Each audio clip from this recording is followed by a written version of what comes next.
Welcome back, everybody. This is Calculus 3, fall of 2022 at College of the Sequoias. We are in 12.6. This is the final video for 12.6, motion along a curve.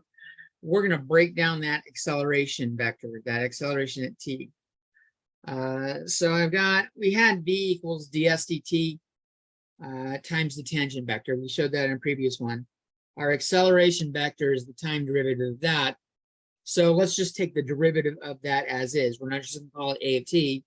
We'll take the derivative of this. So we have to do a chain rule and distribute.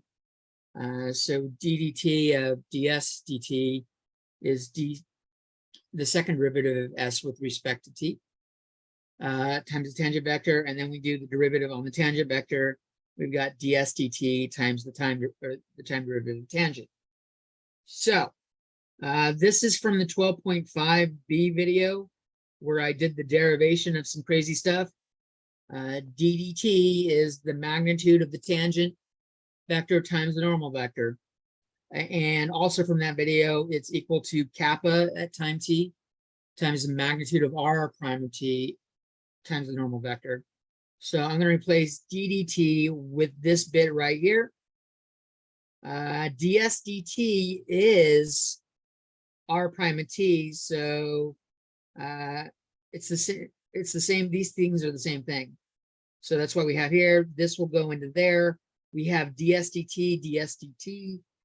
We end up with a ds dt squared times the kappa, the curvature, times the normal vector. Let's give that a vector. That is not an easy thing to remember, but we will call this the tangential scalar component, and this will be the normal scalar component. So these are magnitudes on the tangent and the normal vector, and I wrote them like that. So we can write acceleration as the tangential acceleration times the tangent vector plus the normal scalar acceleration times the normal vector. These are what we have over here. Pictorially what's going on. We will have a better way of doing this. This is a terrible way to calculate it. There's our tangent vector. I used a dash line. And we have the normal vector. I didn't calculate it, but I do know it's at 90 degrees, and I gave it a dotted line, not a dash line. And we had our acceleration, which was straight down. So we can write acceleration in terms of components of the tangent vector and the normal vector. And that's what we're going to do. It's not the easiest thing to do with these things. I mean, who wants to calculate ds dt, kappa of t? This is a pain in the butt. It's not the friendliest form. So let's look at the trig of what's going on and see if we can find something better. Because although many of you say you don't like trig, this stuff gets easier with trig. So as I was saying, the tangent component is scaled by a of t, so we call it the tangential scalar component. And we have this normal scalar component for n. If we make a triangle, this is similar to the picture we just had on Desmos. The normal vector is coming inward on the curve, tangential components this way. Our acceleration was straight down. We will make that angle theta. So this length right here, need a different color. This distance right here is AT. This distance right there is AN. And that's the magnitude of A for that leg of that triangle right there. So that doesn't look very good right there. Then we'll do that.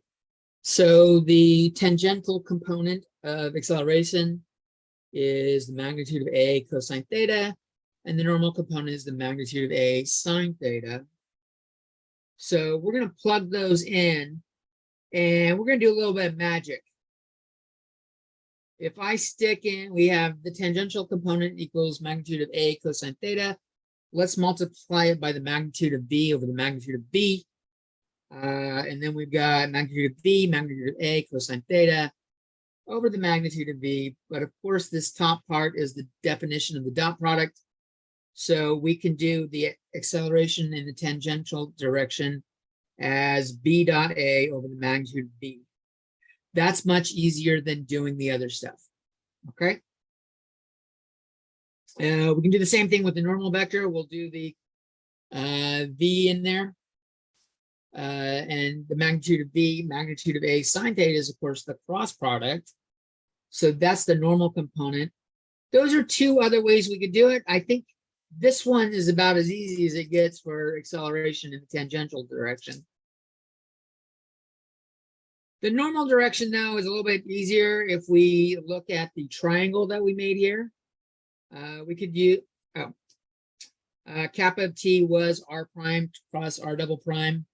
Over this, it's now simplified to v cross a over v cubed, magnitude of v cubed. Let's look at that triangle though. Finding an might be a little bit easier if we look at the triangle and use Pythagorean formula. So an is going to be the magnitude of a squared minus magnitude of tangential squared under the square root. And it's probably is quicker than finding the magnitude of v cross a. Because there you got to do the cross product first, then take the magnitude. Here you already have a of t because you did it first. And you can take the magnitude of a pretty quick. In fact, it's a quick do. And so let's look at the problem we had, the one we had on the screen. We can do some calculations. Again, we're looking at this. So we can see our acceleration vector, the purple one that's going straight down, is a lot more in the tangential direction. I've been saying tangential, but I think it's tangential. Stupid vocabulary. So the acceleration vector is a lot more along the lines of the tangential vector than the normal vector. I suspect a of t is going to be a lot bigger than a of n. Because the a of n is going to be just a little short little clip right there. If I make a triangle right here, a of n is short, a of t is long. Let's look at our problem though, where we had the vector stuff of it. I don't have it in Desmos. We had that for r, v, and a. So I did b dot a is 4, negative 32t, dotted with 0, negative 32. So we get 32 squared for b dot a, and the magnitude, there's magnitude of v had a 4 in front. So I decided to treat 32 squared as 2 squared times 16 squared. So I wouldn't need to get out a calculator. I know 16 squared happens to be 256. This 4 will cancel out with that 4. And we're left with 256t on top over that square root of 1 plus 64t squared. That's a of t in general. So a of n, we will use that. The magnitude of a, which is just 32, right?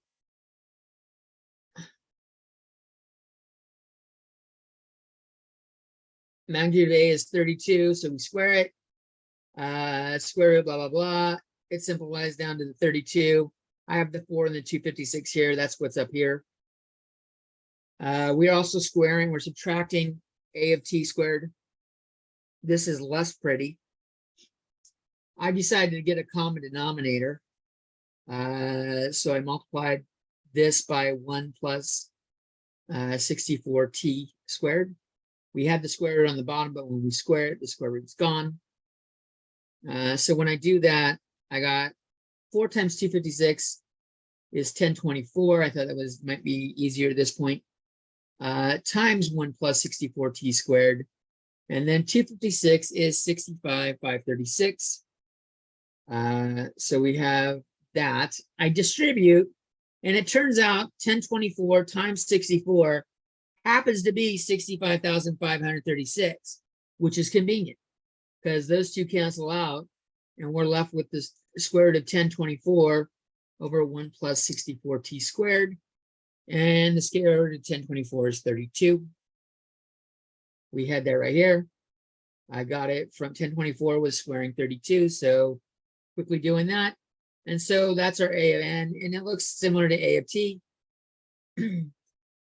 Notice if we plug in t equals 1, our tangential component is 256 over the square root of 65, and our normal component is 32 over the square root of 65. So the acceleration is a lot more in the direction of the tangential direction, because we can see this is a lot bigger of a number than this. And so I can rewrite the acceleration vector as that. We don't have to stick with 0 and negative 32t, or 0 and negative 32. We know it equals that. Whatever the tangential vector and the normal vector are, I didn't calculate them because that wasn't the point of this video, was breaking down acceleration. That's it for now. Peace.